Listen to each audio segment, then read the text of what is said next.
નમસ્કાર, આપ જોઈ રહ્યા છો એમજી લાઈવ ન્યૂઝ।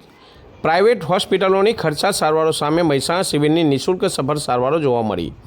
સૂત્રોના જણાવ્યા અનુસાર મળતી માહિતી મુજબ શ્રીમંત લોકો પોતાના ટેટસ ખાતર સામાન્ય બીમારીમાં પણ મોટા શહેરોમાં મલ્ટી સ્પેશિયાલિસ્ટ હોસ્પિટલોમાં સારવાર કરાવીને નાણાં અને સમયનો વ્યર્થ કરતા હોય છે। ત્યારે મહેસાણાના પાંચોડ ગામના શ્રીમંત અને દાનવી દેવા મનુભાઈ ચોકસીએ મહેસાણા સિવિલ હોસ્પિટલમાં પોતાની આંખના મોતિયાનું સફળ ઓપરેશન કરાવીને લોકોના મનમાં ઘર કરી ગયેલી સિવિલ હોસ્પિટલ બાબતે સંદેશાત્મક ઉદાહરણ પૂરું પાડ્યું। સાથે સાથે કલર કામની મજૂરી કરીને પેટીઓ રડતા વ્યક્તિને કોઈ એલર્જીના કારણે બંને નાકમાં મસા થવાને લીધે શ્વાસ લેવાનું ખૂબ જ મુશ્કેલ થઈ ગયું હતું, જેની ENT વિભાગ દ્વારા સાઇનસ સર્જરીનું 1.5 થી 2 કલાકનું સફળ ઓપરેશન કરીને દર્દીને સામાન્ય શ્વાસ લેતો કર્યો। પ્રાઇવેટ હોસ્પિટલમાં આશરે 60 થી 70,000 રૂપિયાના ખર્ચે થનાર સાઇનસ સર્જરીનું ઓપરેશન મહેસાણા સિવિલમાં નિઃશુલ્ક અને સફળ રીતે કરવામાં આવ્યું। સરકારી કહેવાતી મહેસાણા સિવિલ હોસ્પિટલના આ બંને સફળ ઓપરેશનોને સિવિલ હોસ્પિટલોની સુધરી રહેલી સારવાર સુવિધાઓને ઉજાગર કરતા સંદેશારૂપ પણ કહી શકાય। રિપોર્ટર ચેતન પટેલ, મહેસાણા। પટેલ એડમિનિસ્ટ્રેટિવ ઓફિસરમાં છું। હવે આપણા ત્યાં મહેસાણા સિવિલની અંદર ENT સર્જનની GPSCથી જગ્યા ભરાયેલી જ હતી, પરંતુ ડૉક્ટર સ્નેહાબેન મેટર્નિટી લીવ ઉપર છું છેલ્લા 6 મહિનાથી, એટલે જગ્યા ખાલી હતી। એના કારણે ENTની સર્જરી હમણાં થતી નહોતી, પરંતુ તાજેતરમાં સરકારશ્રીએ GPSCથી પાછા ENT સર્જનને અત્યારે એપોઇન્ટ કર્યા અને હમણાં જ એક સર્જરી મહેશભાઈના નામે, દર્દી નામે મહેશભાઈ, એમનું મંગળવારે ઓપરેશન કર્યું। એમનું છેલ્લા 8 મહિનાથી બંને નાકમાંથી શ્વાસ નહોતા લઈ શકતા અને સાઇનેજની સર્જરી મંગળવારે સફળતાપૂર્વક હાથ ધરી અને એમની સર્જરી PMJ ક્લેમ વગર સારી રીતે સફળતાપૂર્વક સર્જરી કરવામાં આવી અને એમને 2 દિવસ પછી એટલે મંગળવારે દાખલ કરીને ગુરુવારે એમને રજા આપવામાં આવી। એટલે હવેથી આપણી હોસ્પિટલમાં ENTની સર્જરી પાછી શરૂ કરવામાં આવેલી છે, એટલે ENTના બધા દર્દીઓને આ લાભ હવે મળી રહેશે। આ સર્જરી જો બહારના પ્રાઇવેટ હોસ્પિટલમાં કરવામાં આવી તો કેટલો ખર્ચો? આમ જનરલી અમારા તજજ્ઞને પૂછવા પ્રમાણે 60,000 થી 70,000 રૂપિયાનો ખર્ચો અંદાજિત આ સર્જરીનો છે અને એ સર્જરી દૂરબીનથી આપણા તજજ્ઞએ દૂરબીન દ્વારા એમની સર્જરી સફળ બનાવી છે। આ સર્જરી થયા પછી ભવિષ્યમાં કોઈ ઈજા ફરીથી થાય? નહીં, કોઈ ઈજા નહીં। એમને બંને નાકથી શ્વાસ જ નહોતા લેતા, છેલ્લા 7 થી 8 મહિનાથી આ પરેશાન હતા, બરાબર। એટલે ગરીબ દર્દી માટે આવી સુવિધા અત્યારે હોસ્પિટલ ખાતે ઉપલબ્ધ છે, એ ગરીબ દર્દી માટે સારું। PMJનો ક્લેમ વગરના દર્દીને મળી, જો ક્લેમ PMJ એમની પાસે કાર્ડ હોત તો પાછી એમને વધારાનો અમને પણ બેનિફિટ થાત, પણ તેમ છતાં આપણે એમની નિઃશુલ્ક એમની સર્જરી કરવામાં આવી। પટેલ મનુભાઈ ખોડીદાસ, મને લોકો અમારા ધંધાના હિસાબે ચોકસી તરીકે ઓળખે છે ને પાંચોડ ગામનો વતની છું। હું 3 વખતે જિલ્લા પંચાયતમાં ચૂંટાયેલો છું, 2 વખત તાલુકા પંચાયતમાં ચૂંટાયેલો સભ્ય છું અને વર્ષોથી એક માનસિકતા કે સજીવોના ઉપયોગમાં આવી શકીએ એવી મારી માનસિકતા સાથે હું સેવાકીય પ્રવૃત્તિઓ કરું છું।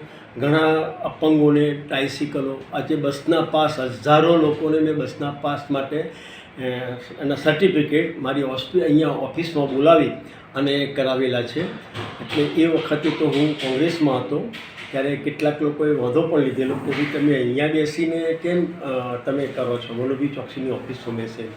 ત્યારે જે તે સર્જન બહુ બોલ્ડ હતા અને એમને કહ્યું કે તમે કહો તો તમારા ત્યાં આવો। મનુભાઈની ઓફિસમાં કોઈ કોંગ્રેસ ભાજપનું બોર્ડ નહોતું અને મેં ત્યાં ગયો તો લગભગ 450 ઉપર મેં સર્ટિફિકેટ આપ્યા છે, એમાં કંઈ ખોટું નથી કર્યું।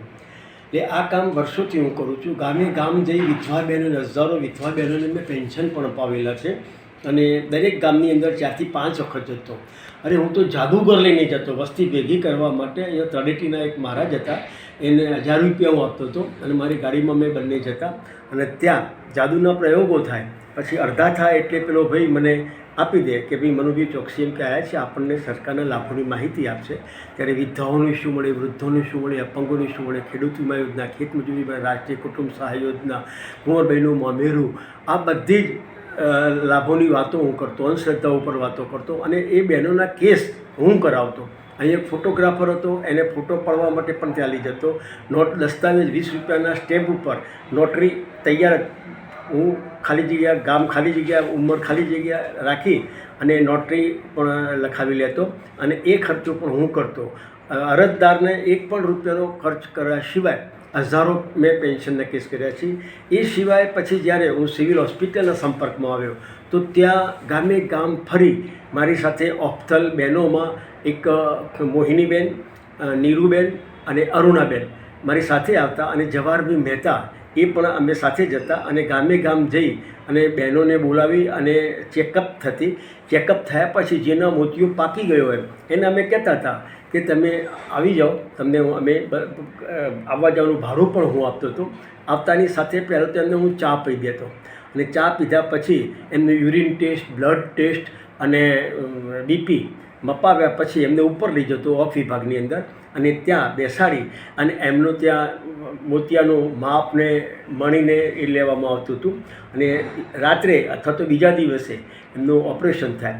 સામે પ્રજાપતિની હોટલ હતી, ત્યાં હું 2 ટાઈમ એ લોકોને જમાડતો હતો. એ અને સાથે આવેલા દર્દીની સાથે આવેલા હોય એમને પણ હું જમાડતો હતો, ચા બિસ્કીટનો નાસ્તો આપતો હતો. આ બધી પ્રવૃત્તિ વર્ષોથી મારા લોહીની અંદર વણી ગઈ. હું જે પકડું એ અભિયાન પૂરું કરીને જ છોડતો હતો.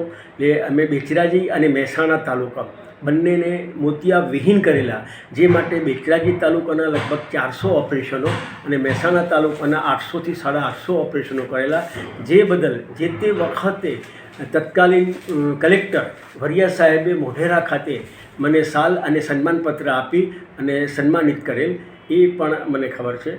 અને 1200-1250 ઓપરેશનોમાં એક પણ ઓપરેશન ફેલ નહોતું ગયું. નવા ડૉક્ટરો પણ આવતા હતા, સર્જનો, આઈ સર્જનો આવતા હતા, છતાં પણ એક પણ ઓપરેશન ફેલ નથી ગયું. એટલે મને એવું લાગ્યું કે આ ઓખનું ઓપરેશન એ કંઈ બહુ મોટું પેલું નથી. અને અત્યારે હાલ જે ઓખના ડૉક્ટર આવેલા છે એ પણ બહુ હોશિયાર છે. એટલે મને વિશ્વાસ હતો. એ સાથે બીજું લોકોની એક માનસિકતાથી અમે બેચરાજી તાલુકાના એક ગામમાં દર્દીઓને બેસાડી અને આવતા હતા, તો પેલા એક માજીએ પૂછ્યું કે ક્યાં લઈ જાઓ છો? એટલે કીધું બેન સિવિલમાં આપણે ઓપરેશન કરવાનું છે. કે તો કે ગાડી ઊભી રાખો. કેમ કે અમારા સિવિલમાં લોકો અમારી ટીકા કરે કે તમારા પાસે પૈસા નથી, તે મફતિયું ખોલવા નીકળ્યા છો, એમ કહીને 2 બહેનો ઉતરી ગઈ. એટલે મને એવું લાગ્યું કે ખરેખર જો મધ્યમ વર્ગના લોકો અથવા તો ગરીબ લોકો જો આવું માનસિકતા રાખતા હોય તો એ બરાબર નથી. અને સિવિલમાં એમ કે ટ્રીટમેન્ટ બરાબર થતી નથી અને દવાઓ પણ બરાબર આપવામાં આવતી નથી, એટલે ઓપરેશનો ફેલ જાય છે. પણ હકીકતમાં મારા અભ્યાસ પ્રમાણે એને કોઈ ઓપરેશન ફેલ ગયું નથી. એટલે મારી માનસિકતા પ્રમાણે હું ત્યાં ઓપરેશન કરાવું તો લોકોને એક પ્રેરણા મળે કે જો મનુભાઈ ચોકસી જો સિવિલમાં ઓપરેશન કરાવતા હોય તો આપણને શું વાંધો છે, આપણને શાની શરમ? એ બેઝ ઉપરથી લોકોને પ્રેરણા મળે એ આશયથી જ મેં સિવિલમાં ઓપરેશન કરાવ્યું.